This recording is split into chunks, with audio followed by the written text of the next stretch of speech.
अस्सलाम वालेकुम। कैसे हैं आप सब लोग? उम्मीद करते हैं सब ठीक होंगे। दोस्तों आज का मेरा टॉपिक बहुत अहम है और हामला ख़वातीन के हवाले से है। यानी कि शुरू के हमल में जो अलामात औरतों के साथ होती हैं, अक्सर औरतें आके हमें बता रही होती हैं कि बाजी जो है हमें मॉर्निंग सिकनेस होती है, यानी कि सुबह-सुबह उठ के हमारा जो है वो ज़हन बहुत बोझिल होता है, बहुत थकावट महसूस करती हैं, खाने-पीने को बिल्कुल दिल नहीं करता और मैदे पे बोझ होता है और जो है ना हमें उल्टी महसूस होती है और इस तरह की दीगर अलामात। तो आइए चलते हैं इनकी डिटेल की तरफ कि ये मसाइल क्यों होते हैं और इनका इलाज क्यों है? क्या कर सकते हैं मतलब? तो सबसे पहले जो है वो मॉर्निंग सिकनेस है। असल में ये क्या चीज़ है और क्यों होती है? मॉर्निंग सिकनेस बहुत ज़्यादा थकावट होती है, यानी कि औरत जब सो के उठता है, पेशेंट हामला औरत जब सो के उठती है तो उसको बहुत ज़्यादा थकावट महसूस होती है।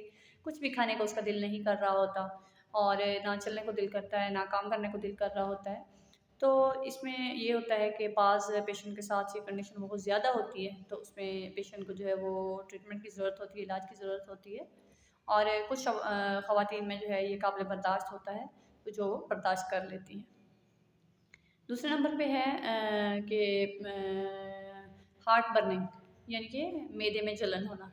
तो अक्सर मरीज़ ये भी आके कर रहे होते हैं शिकायत कि बाजी जो है हमारे मैदे में बहुत ज़्यादा जलन होती है, भूख बिल्कुल नहीं लगती और बिल्कुल कोई चीज़ खाने को दिल नहीं करता या अगर कुछ खा भी लें तो वो मैदे के ऊपर ही ऐसे महसूस होता है जैसे बोझ बन के ऊपर ही खड़ा हुआ है। तो असल इसकी वजह ये होती है कि प्रेगनेंसी में हार्मोन जो है वो बहुत तेज़ी के साथ चेंज हो रहे होते हैं, जिसकी वजह से प्रोजेस्टेरोन लेवल जो है वो बढ़ जाता है। प्रोजेस्टेरोन वो हार्मोन है जो हमारी आंतों की मोटेलिटी को बढ़ा देता है और खाना देर से हज़म होता है, जिसकी वजह से एसिडिटी फ़ील होती है, यानी कि भरा-भरा सा मैदा फ़ील होता है और गैस सा हो जाता है। तो इसमें ये होता है कि शुरू के दिनों में जो है वो बहुत ज़्यादा हैवी डाइट से परहेज़ करनी चाहिए। तली हुई चीज़ें स्पेशली नहीं खानी चाहिए। हैवी चीज़ें बिल्कुल ना खाएँ जिसकी वज़ह से हमें उल्टी मचली वग़ैरह महसूस होती है। और लाइट चीज़ें लें, पीने वाली चीज़ें ज़्यादा करें, जूसेस वग़ैरह लें और फ्रेश फ्रूट्स लें। तो ये चीज़ें लेके जो है हम बेहतर फ़ील कर सकते हैं। अक्सर ख़वातीन जो हैं वो उल्टी के डर से कि हमें उल्टी आ जाएगी, प्रेगनेंसी के शुरू के दिनों में कुछ भी खाने-पीने से परहेज़ करते हैं, कम खाती-पीती हैं। तो उसकी वजह से मरीज़ का जो है वो बीपी लेवल मेंटेन नहीं रहता, बीपी लो हो जाता है मरीज़ का और मरीज़ को मज़ीद वीकनेस बढ़ती चली जाती है। इसलिए ज़रूरी है कि इन दिनों में चाहे दिल करे या ना करे, पीने वाली चीज़ें ज़्यादा करें, जूसेस, दूध, फ्रूट्स वग़ैरह ज़्यादा लें ताकि मरीज़ का जो है वो बीपी लेवल मेंटेन रहे और उसको मज़ीद वीकनेस ना हो। तीसरे नंबर पर जो आम मसला है वो कब्ज़ का मसला है। अक्सर पेशेंट आके शिकायत कर रहे होते हैं कि बाजी जो है हमें स्टूल पास नहीं होता या बहुत मुश्किल से होता है या फिर स्टूल के साथ जो है हमें ब्लड आ जाता है या पाइल्स की शिकायत करते हैं कि हम मौके से बन गए हैं या ब्लीडिंग हो रही है बड़े पेशाब के साथ।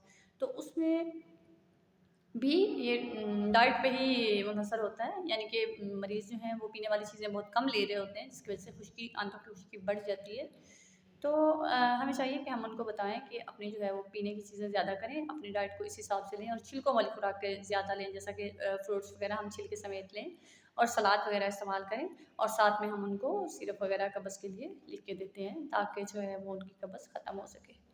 बहुत सारी ख़वातीन में ये प्रॉब्लम भी आ रहा होता है कि उनका दिल करता है मट्टी खाने को। बहुत सारी औरतें मट्टी खा रही होती हैं, वो मुल्तानी मट्टी जिसे कहते हैं, तो वो खाती हैं। वो भी दरअसल जिन औरतों में खून की बहुत ज़्यादा कमी होती है, उन औरतों का दिल करता है मट्टी खाने को, तो वो मट्टी की तरफ चली जाती हैं। तो उसमें ये होता है कि मट्टी खाने से उनके जिस्म में मज़ीद कुछ कीड़े पैदा हो जाते हैं, जो कि मज़ीद उनका खून चूसना शुरू कर देते हैं और अनीमिया बढ़ता चला जाता है, यानी कि खून की कमी मज़ीद बढ़ जाती है।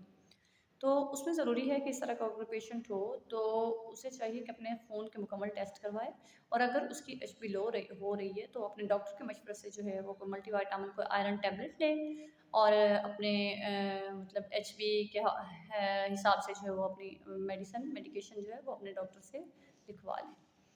इसके अलावा कुछ औरतें शिकायत करती हैं कि इन्हें पाइल्स हो गई है या वेरिकोसिस वेन्स हो गई हैं, यानी कि वही पीछे भी ज़िक्र हो चुका है कब्ज़ का, या फिर वेरिकोसिस वेन्स होती हैं यानी कि नाड़ों का फूल जाना, जिस्म के किसी भी हिस्से पर वेन्स का फूल जाना। ज़्यादातर टाँगों के ऊपर होता है, नाड़ें जो हैं वो फूल जाती हैं और नीले कलर की हो जाती हैं। तो ये भी हार्मोनल चेंजिंग की वजह से होता है। तो इसमें हम एक ख़ास किस्म का बैंड ही देते हैं मरीज़ को टाँगों पे बाँधने के लिए, ऊपर करने के लिए वेरिकोसिस वेन्स के लिए, या फिर कोई मसाज वगैरह बताते हैं और ये डिलीवरी के बाद जो प्रॉब्लम है वो खुद ब खुद ख़त्म हो जाता है। ये अक्सर जो है जीन्स की वजह से भी होता है, विरासती भी होता है कुछ पेशेंट में, और कुछ में जो है हार्मोनल चेंजिंग की वजह से, जो डिलीवरी होने के बाद खुद से ही वो आहिस्ता-आहिस्ता ख़त्म हो जाता है। तो प्रेगनेंसी के छोटे-छोटे प्रॉब्लम्स जो हैं, इनको खुद अपनी डाइट से, एक्सरसाइज से हमें जो है वो हल कर लेना चाहिए कुछ। और मज़ीद अगर प्रॉब्लम हमारे बढ़ते हैं या बीमारी की तरफ जा रहे होते हैं, तो हमें चाहिए कि हम अपने डॉक्टर से रुजू करें और डॉक्टर से दवाई लिखवाएँ और इस्तेमाल करें। मैं इस चीज़ का एक मशवरा दूँगी कि कभी भी मरीज़ अपनी मर्ज़ी से दवाइयाँ बिल्कुल ना खाएँ। अक्सर मरीज़ अपनी मर्ज़ी से दवाइयाँ इस्तेमाल करते हैं, अपनी मर्ज़ी से नेट से देख के दवाइयाँ इस्तेमाल कर रहे होते हैं, तो वो दवाइयाँ हमारे लिए फ़ायदे की बजाय नुकसान का बायस बन सकती हैं। मज़ीद मेरे चैनल देखने के लिए मेरे चैनल से जुड़े रहिए। अल्लाह हाफ़िज़।